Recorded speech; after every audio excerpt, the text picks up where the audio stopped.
મિત્રો, આજે તારીખ છે 21/9/2025.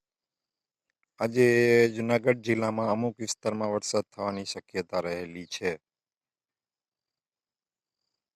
અને જે ખેડૂત ભાઈએ મગફળી કાઢવી હોય તે કાઢવી નહીં.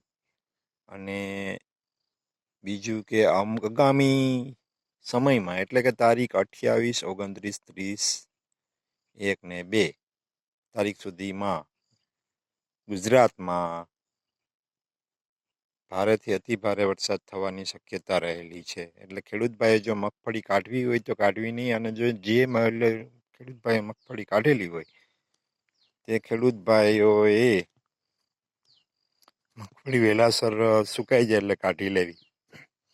અને જે ભાઈએ મગફળી કાઢવી હોય તેને રાહ જોવી નહીં,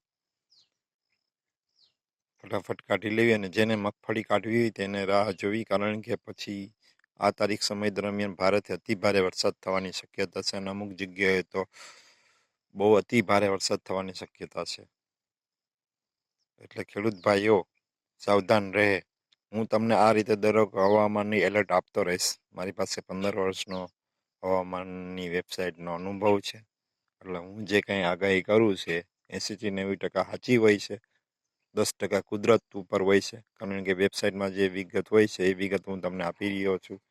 એટલે બધાએ સાવધાન રહેવું. ખેડૂત ભાઈનો આપણો સાથ સહકાર છે કે હું દરરોજ તમને આ રીતે હવામાન વિભાગની માહિતી આપતો રહીશ કે જેથી તમને ખ્યાલ રહે.